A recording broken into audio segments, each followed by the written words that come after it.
Welcome to Living in Harmony, a podcast for Christian parents who want to make the peace in their household without sacrificing their sanity. Here, we talk about everything from sibling rivalry to dating and how to raise your kids to be strong in their faith while maintaining your own.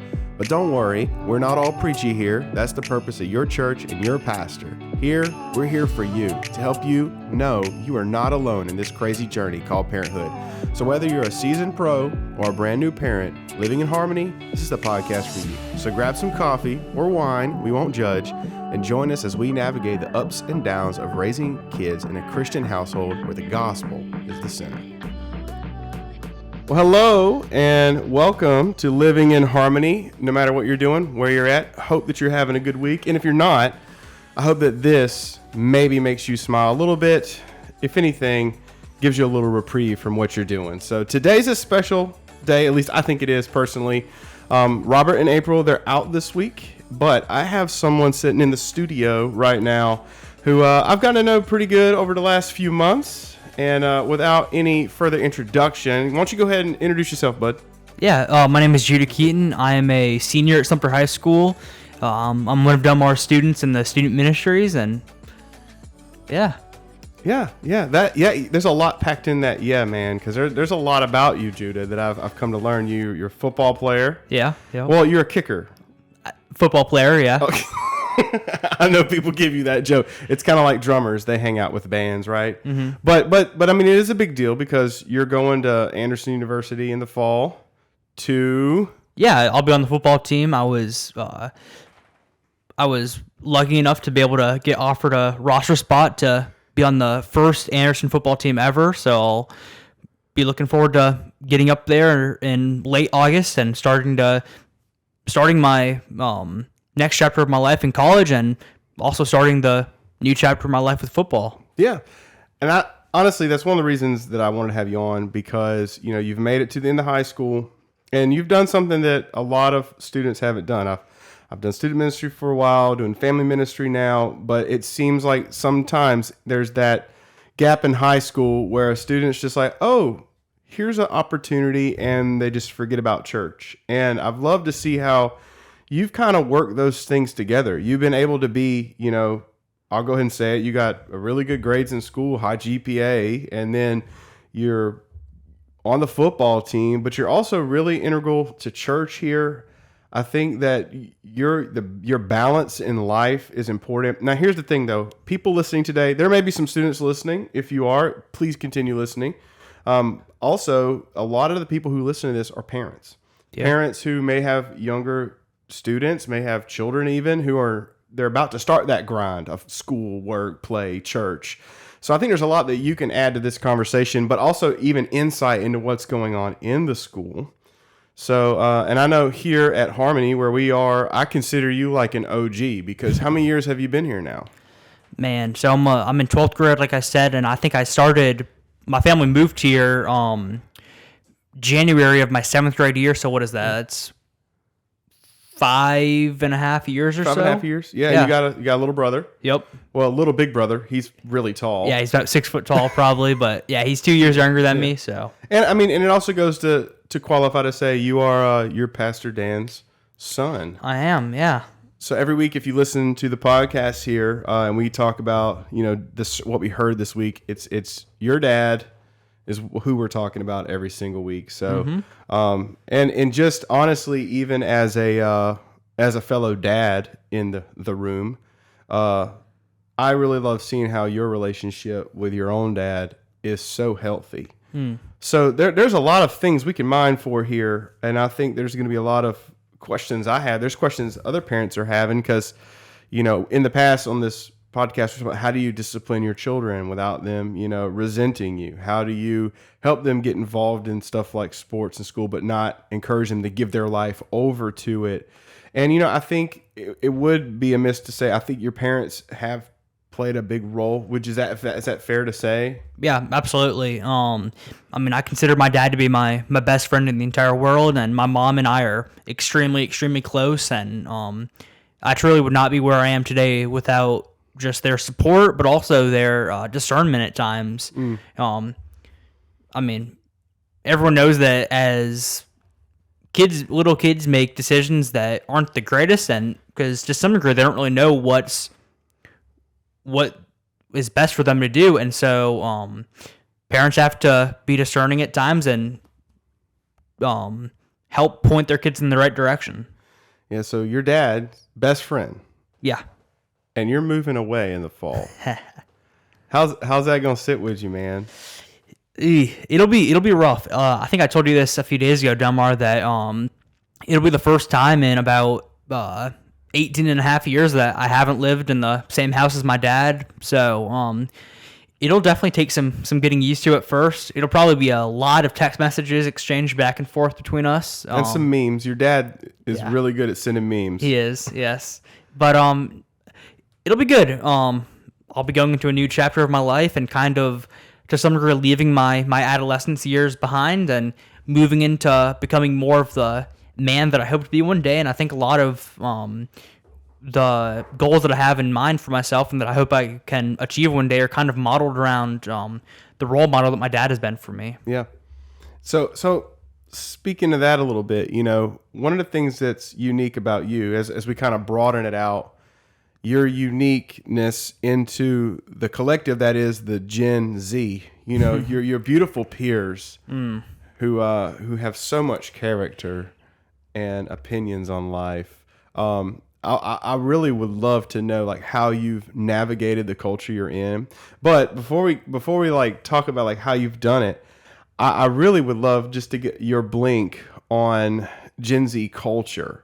The good, the bad, the ugly. Like you have this unique viewpoint that not many people have.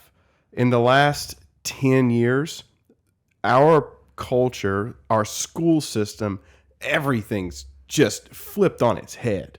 There's stuff you can't say anymore that 10 years ago you could just say. And it's like even in regards to like what does it mean to be a man or a woman? There's you've grown up in that. And I'll ask you this on the front end. Have you experienced the change in your lifetime of the culture in students in your school? I would guess so. I mean, to some degree, maybe when I was younger, like really young, I didn't quite, I wasn't really paying attention to it. I wasn't really looking out for it because as a 7-year-old, why would you be so focused on what gender your classmates are?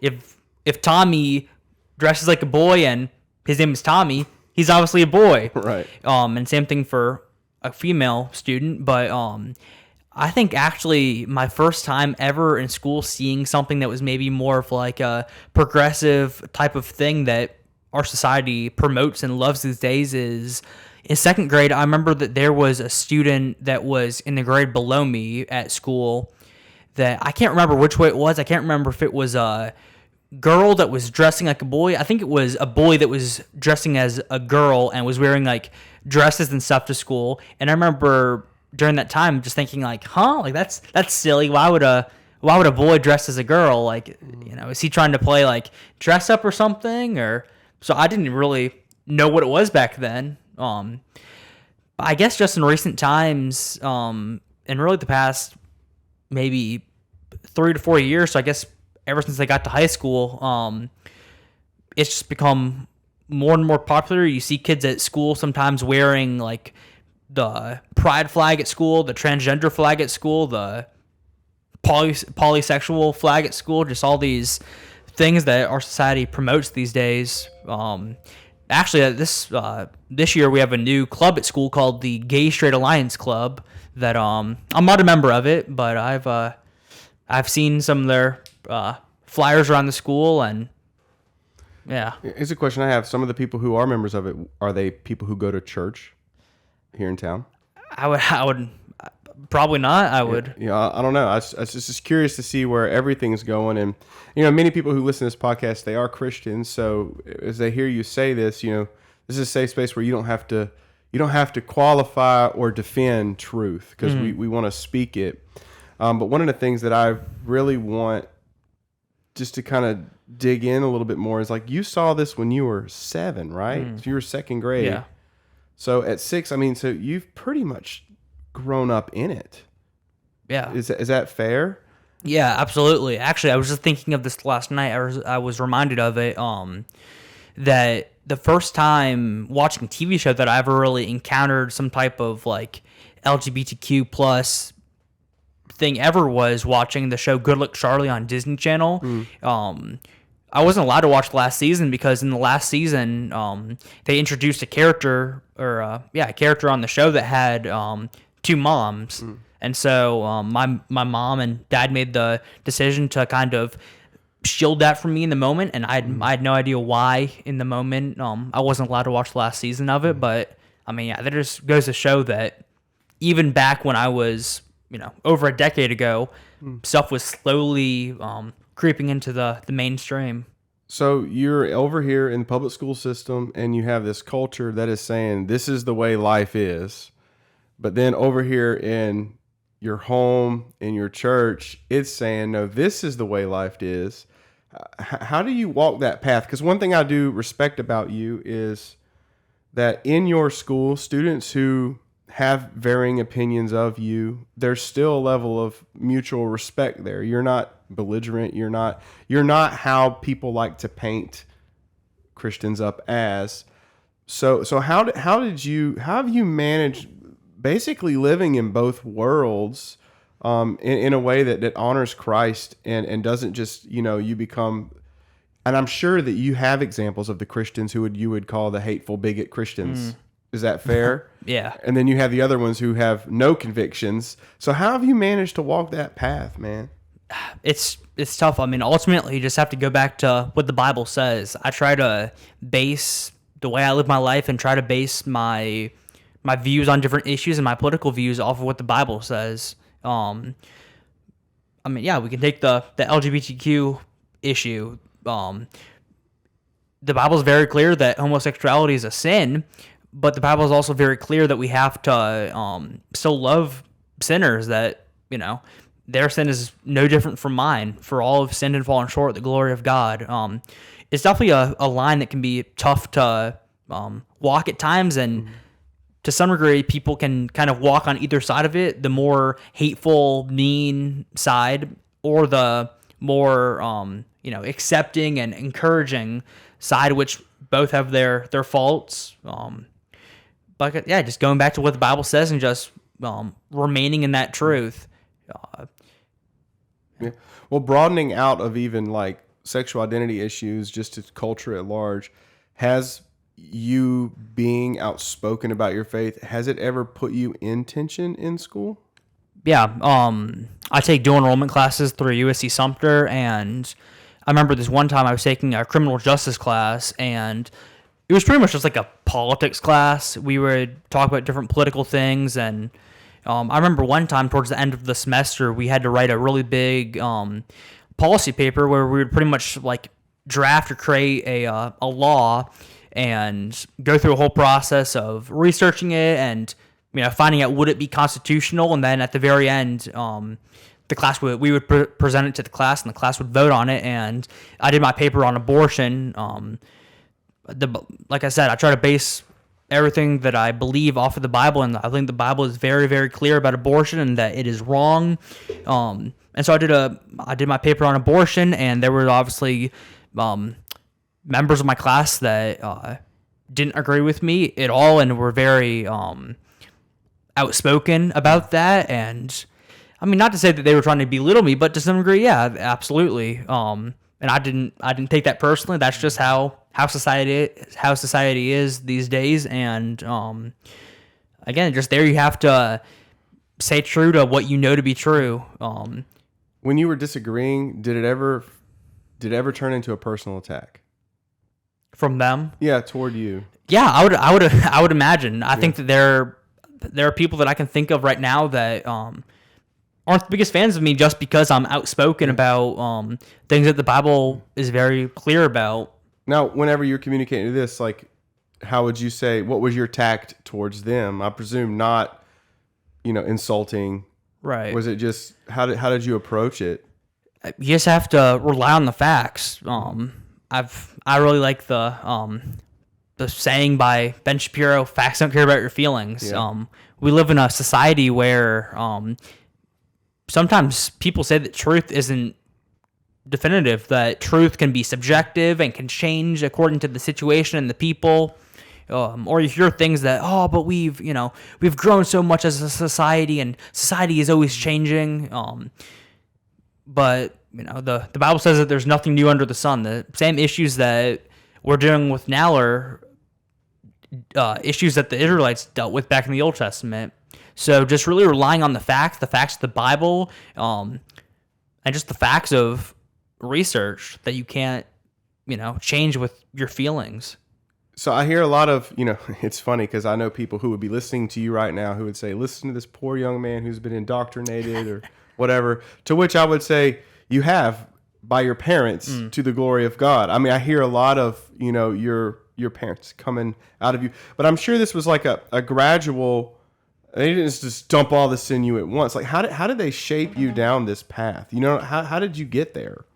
I think pretty much from just exposing me to a Christian environment from the very start. I mean, not, shoving theology and Bible stories down my throat, but yeah, like you mentioned, my dad is, Pastor Danny's been my senior pastor all of my life, and my mom has been very active in the worship and women's ministry at church. And so just always being at church and being that environment around people that are kind and loving, and just in an environment where God is praised and where the truth is told without any doubt and any shame. Just progressively getting older and just growing more in knowledge has helped. So when it comes to like the first time you come home and you tell your dad, hey, I heard this at school, how did he approach that? Did he like set it straight right then, or did he say, let's have a conversation? He's like, that's bonkers. Like when you bring home some of these contrarian worldview things, these that are total opposition, like how did your mom and dad, how did that conversation go? Yeah, they just sat me down and were very straightforward with it, and provided evidence in the Bible about why that's wrong and why that lifestyle and is wrong and what God has to say about it. So showing me why it's wrong, and then also on the flip side, if that's wrong, then what's right? What's the correct way to live in that situation? Man, because I look at that and I'm like, there's a lot of parents right now who are wondering, how do I do this? Because if you just tell your kids, oh no, that's dumb, well, that you can make something forbidden fruit, right? I've seen that. You've probably seen that. Yeah. But it sounds like your dad said, listen, I'm going to invite you into this conversation. We're going to talk about this together. And I do think that's real important as you're navigating this, because you have chosen to go to a Christian university. Yeah. Which, as you know, I went to Anderson too. So congrats on Go Trojans. Go Trojans. But it's a totally different environment. And one thing that I look forward for you is feeling like you can breathe. I feel like a lot of times when I talk to students, it's like you have this spiritual, you hold your breath, not in the sense that you're not going to speak it, but it's like you're on your guard, because how many people have your views? Not as many as were even when I was in high school. So, but I was digging around online, and I would never suppose you to speak for all Gen Z, obviously, because you differ from a lot of them. But I want to ask some questions, just some random hit facts, because I think parents would love to hear this. We have a lot of parents listening right now. There's a good mixed, like me, who are millennials. I'm sure that Gen Z have opinions on millennials. We know they have opinions on boomer, because hey, boomer is a thing. But when Gen Z, I mean, well, first of all, when you talk about yourself, Gen Z, does that terminology come up a lot? Like what generation you're a part of? Is it something that's in your everyday language? I mean, maybe not in my everyday language, but definitely in the everyday language of people that are my age and other people that are in the... So they own that Gen Z power. I would say so. I think that they mainly use it as a way to kind of like divide themselves from like millennials and boomers and Generation X and all that stuff, as a way to say like, hey, like we see those people and we see what they think and what they believe, but we're different. We're the generation of progress, the generation of equality, of just making sure that everyone feels comfortable in who they are, who they really are, who they want to be. So That's different because when I was in high school, I don't know if I ever had a conversation with my friends about, hi, we're the millennial generation and we are going to really get those Xers and boomers. But it seems like now that's an identity that Gen Z students wear with pride. And I see this on the whole spectrum from the most progressive to the most conservative, because there's a polarization even within your own generation. Is that a fair statement? Yeah, absolutely. Like, which is another thing that's weird because, it used to be you didn't have to have a political opinion when you're in high school. What percentage of your high school you think has a political opinion? Man, 75% Has a political opinion? Yeah, I mean, that other 25% are just the kids that just go to school and don't care about anything and don't really think in a critical way. But I mean, to some degree, you have to be kind of political at some point in this day and age. Stuff is just getting shoved down your throat. Like, you have to have a opinion on abortion. You have to have an opinion on, LGBTQ and their rights and all that stuff. That's just a fact in this day that it used to be that you can kind of go and seek out those issues yourself, but now those issues are kind of almost seeking you out. Oh wow. Okay. Yeah. Or at least society pushes those issues onto you. Like, hey, like, what do you think of this issue? If you think this way, cool. If you think the other way, then you're horrible. You're a bigot. You're racist. You're whatever. So you think, is it fair to say, parent, if you're not having this conversation with your child, the conversation is coming to your child? Absolutely. 100%. Yeah. It's kind of like when we used to, it used to be like the sex talk, right? Oh, if you don't tell your kids about sex, they're going to hear about it on the playground. But now you're saying it's not just sex, it's everything moral as well. And everything. So, well, when Gen Z, when you think about your culture, there seems to be a lot of pride in it. When you think about millennials, when Gen Z students, when they talk about millennials, what kind of things are said? Man, so millennials, that's like that's your like generation. Yeah. Again, I don't really have too much of an opinion or anything on all the different generations and stuff, but I would say that most likely my generation probably, like I said, sees you guys as, old and old-fashioned, set in your ways, maybe, unwilling to change as society changes, which I don't really think that that's a real concept, honestly. But yeah, you and your generation just you're just so mean, and you only want to see stuff your way. You don't want to selfish. Yeah, you don't want to think about all the feelings of other people. Well, that's fair. Yeah. Yeah. Half the millennials are embarrassed of the other half, and depending on which side you are, because we're pretty polarized people. But in our generation, I grew up with Game Boy. The color, I at least had Game Boy Color, okay? I had Pokemon Yellow, was awesome. Then I had Nintendo 64. I got the internet when I was 10. Oh, man. And we had to dial it up on the phone. So the fastest way to communicate with somebody was over Instant Messenger. Do you know what Instant Messenger is? Not really, no. You don't know what Instant Messenger is? AOL Instant Messenger. No, nothing? No. America Online Instant Messenger. Basically, it was your iPhone messages on your computer, and when your friends would come on, you'd hear a door open, like they're walking in the room. You can click, and you can just text, and people would stay up hours and hours, like 15 instant messages on their phone. It's basically we used to text on the computer. That was about the most advanced thing we did because you couldn't really stream. You couldn't stream video. The first time I ever had internet that you didn't have to have it connect to something was my first day at college. Man. What you grow up in a totally different thing, man. How do you view the internet? Yeah, well, for the viewers listening, for just context, I was born in 2004, so if that gives you any context, I think maybe the first thing with the internet that I really remember was maybe my when I turned 6 for my birthday, I got an iPad. At 6, it was either 6 or 7, something right, yeah. along that line.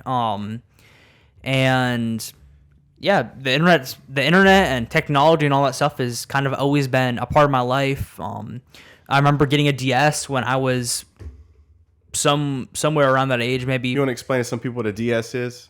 Oh, man, it's like a portable mobile It's an upgraded gaming Game Boy. Yeah, it's like an upgraded Game Boy that's Yeah. maybe cooler, Yeah. more up to par with the generation. Because no offense to you, Delmar, but the Game Boy looks a little outdated at times. Oh, yeah. Okay, all right. Moving on. I don't want to talk about my age right now, okay?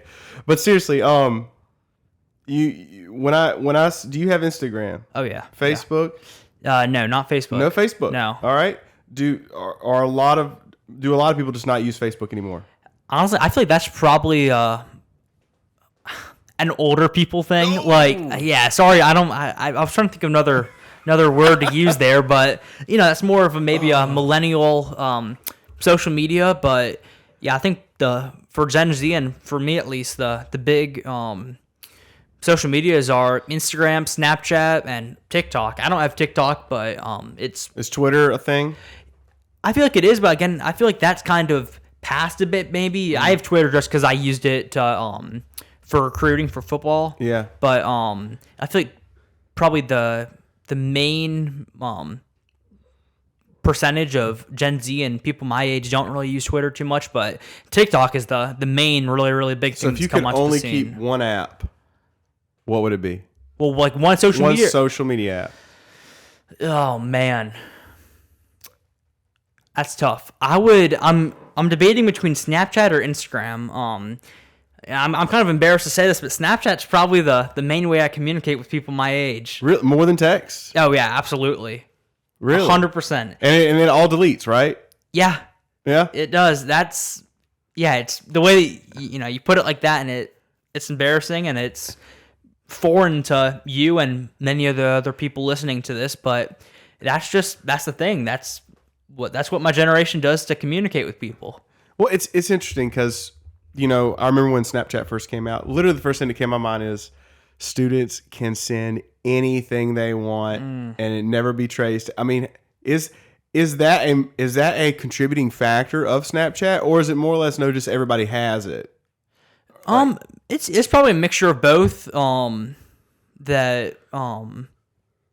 Yeah, I mean, to some degree, it can't really be traced, so people can use it for, bad things, but it is also just kind of like the popular thing that everyone has.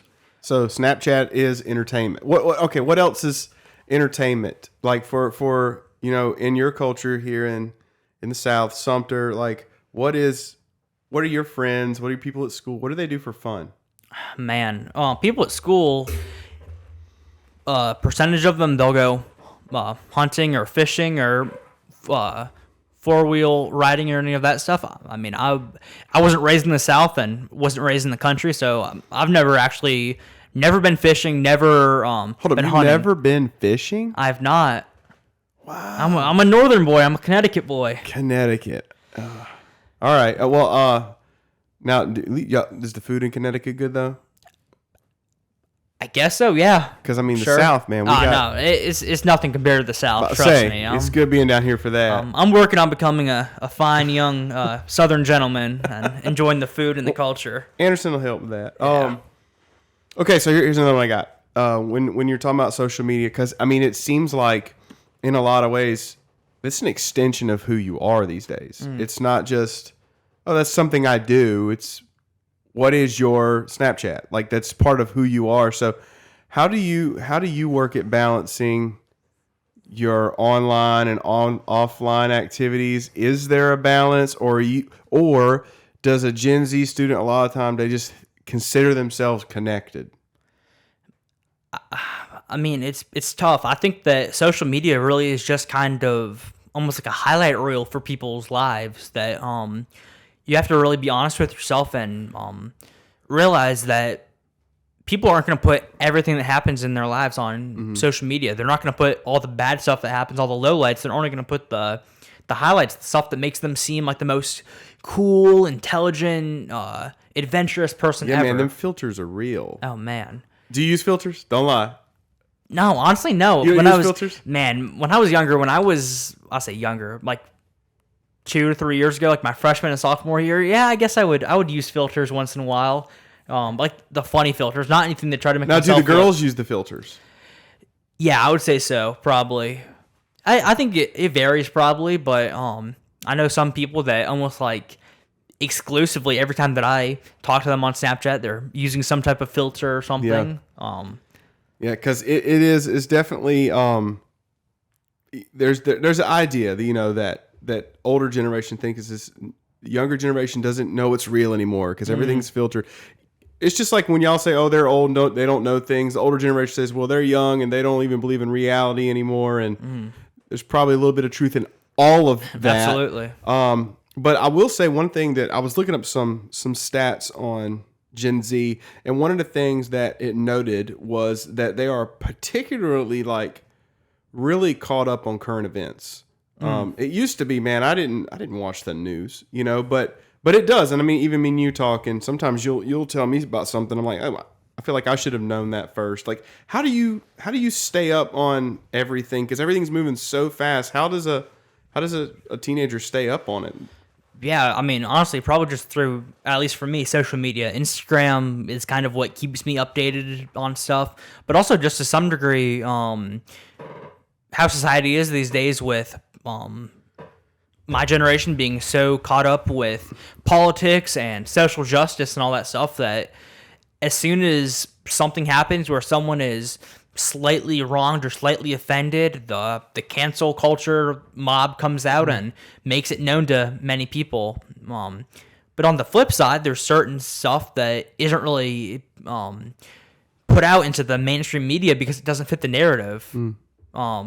That's the thing. Nowadays, the mainstream media can just kind of choose and pick what they want to put out and what they really want to publicize, and that's the same thing with how my generation is with promoting stuff and being outraged and having opinions on stuff. Are they aware that it's a selective news cycle? I don't think so. I think that at least I try to see what's actually happening and research more stuff than just what an article title says. Try to get information for myself and actually know what's truth and just being told what is truth. So no, honestly, I think to some degree, my generation is just so focused on listening to what they hear immediately and then not doing any further research to find out what exactly went down. So how does a parent step into this from your perspective? How does a parent guide their child in this? Just raising them to believe in the truth, to believe in the Bible, that the truth is definitive, and that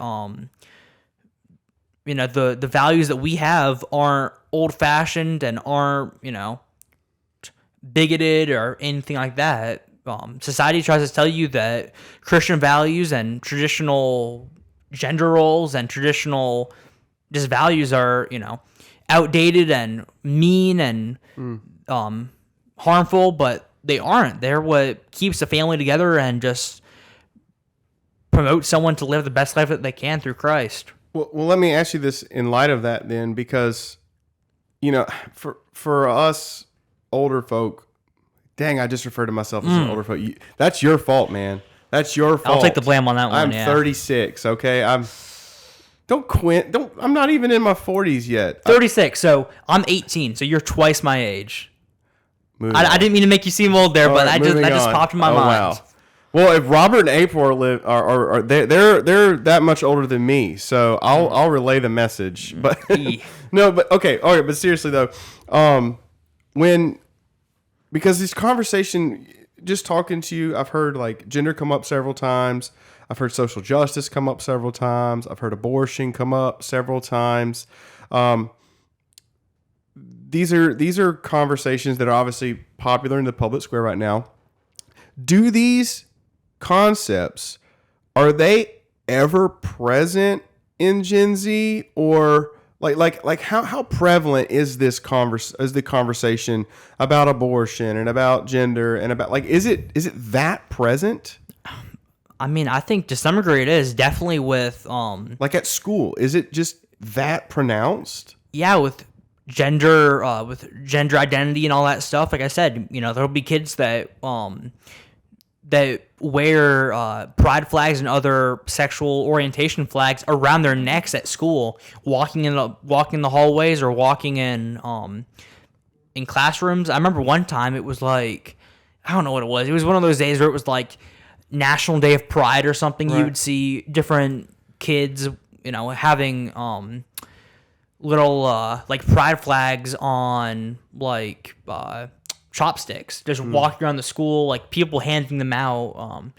I mean, if you told that to someone 10, 15 years ago, they wouldn't have believed you. Does the average parent know, you think, how much these opposition worldview ideologies are in front of their child's face a day?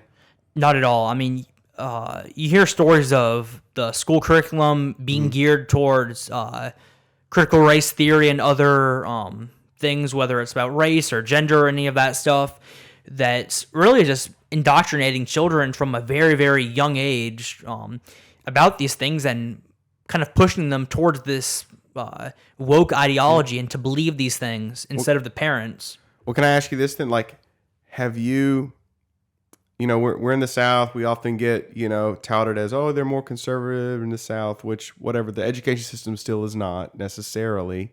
More so than other parts of the country, of course.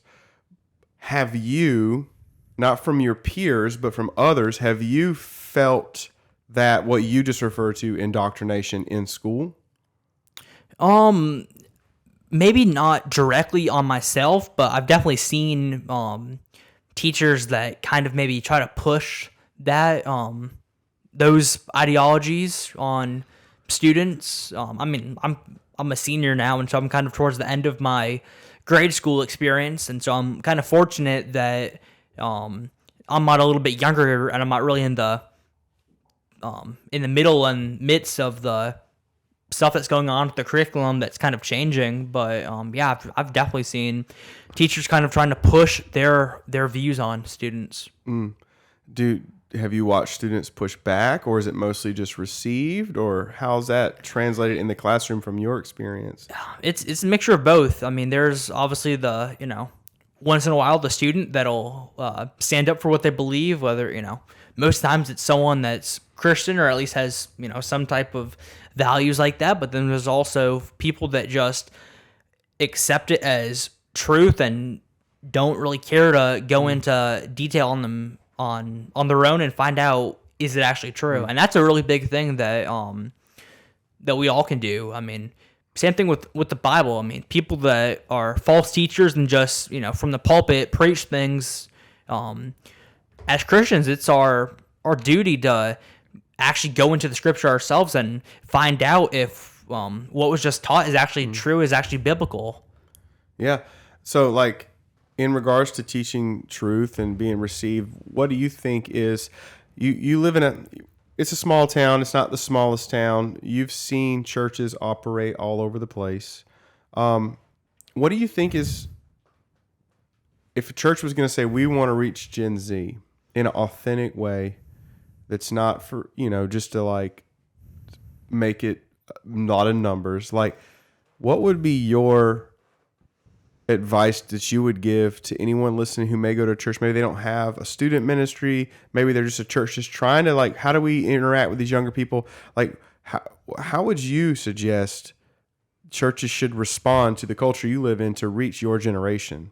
Yeah, actually, it's kind of funny that you mentioned that. Right now in my college English class, I'm writing a paper about why young people leave the church after high school. And what I've kind of come to realize through research is that I think really a great way to keep the young people and my generation in church is just by investing them from a young age.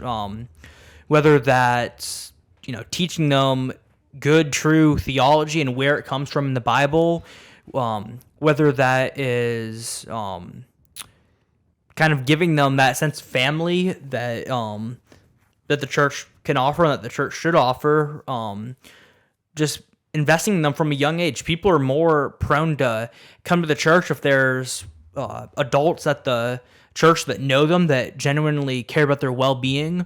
So it's a tough thing. I think that most importantly, without just us as a church body and the Big C church, just need to be praying that that God would do something through this generation. I mean, we've talked about kind of the bad side of Gen Z, but Gen Z also has some good sides that we're passionate about things.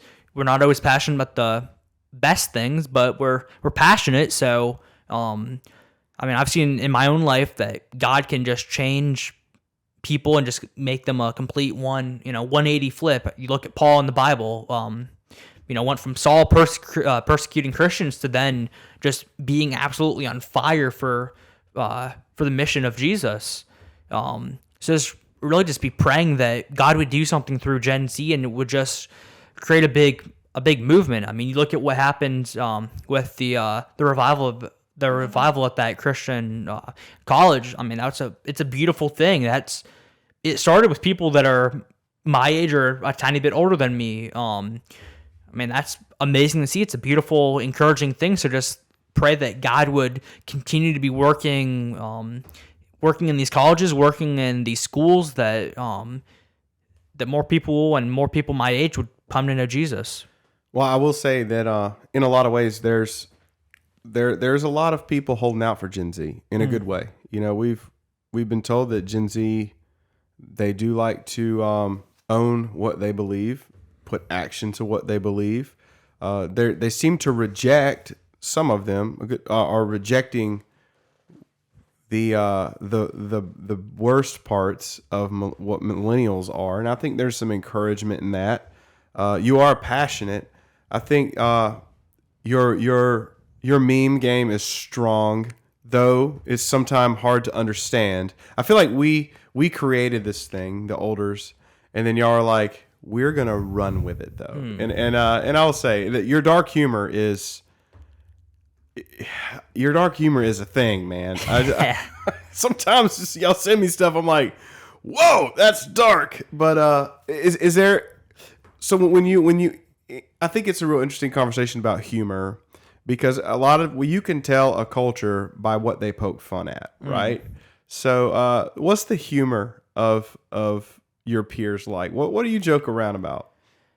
Man, I mean, at least for me, sometimes I joke around with just the absurdity and craziness of my peers of my generation, about how they think things that are just absolutely incorrect and just absolutely wrong. But I think also nowadays you gotta be careful with that stuff. People are getting more and more sensitive with that, and how the cancel culture is. You say something that you mean in a harmless, joking way, and cancel culture comes in and ruins you. Yeah, you used to could tell a joke, and when you told the joke, if it was offensive, a few people who heard it are gonna be offended, and then they go off and you never hear it again. But now you tell a joke, you share something, you text something. If it's a little off kilter and you didn't think it through, how long is that going to follow you? Oh, man. The rest of your life. I mean, you see nowadays celebrities getting in trouble for stuff they said back in the 1990s, the 1980s. I mean, crazy. It's wild. It's wild. And I don't envy it, but I will say that I think this has been helpful. And a couple things that I would hope some parents may glean from here is that, Gen Z, y'all are trying to figure it out. Y'all are trying to say what is real in this world, and I think sometimes we mistake passion for truth, and we have a big responsibility. And just what I've seen on your end is the relationship you have with your dad, because one of the reasons I want to have this conversation is just so people can hear your heart, hear where you're at. I think it will encourage some people, but also because I do believe that part of what you are is what Christ has done in you, right? Through saving you. But I think another part of who you are is because of the intentionality that your parents put into raising you. And I mean, even this week coming, y'all are cutting loose and going on a cruise, right? Yeah. You've never been on a cruise. I've not. I'm looking forward to it. It'll be good. Yes. Looking forward to all the food I can imagine, all the food I can eat. Room service is okay, but that molten lava cake thing that you're gonna get, yes. Okay, I'll make sure that at the first opportunity I can, I'll eat it, and I'll take a picture of it before I eat it, and then after and send it to you. And if you don't like it, I'm gonna be like, something's off. You need to try it again just to make sure you got a good one, because it's very good. Yeah. But anyways, man, it's been really good having you on here. Yeah, absolutely. I think love to maybe have you back. It'd be fun to have you and your dad in here, let y'all spar a little. Oh man, I'd love to hear his opinion on what it was like, because I'm sure growing up, y'all, you know, guys growing up butting heads a little bit, but y'all figured it out. So yeah, definitely. that's been good. So, all right, man. Well, this has been Judah. I'm Delmar, and this is Living in Harmony. And no matter where you are or what you're doing, I hope you're having a great time doing it. Have a great week.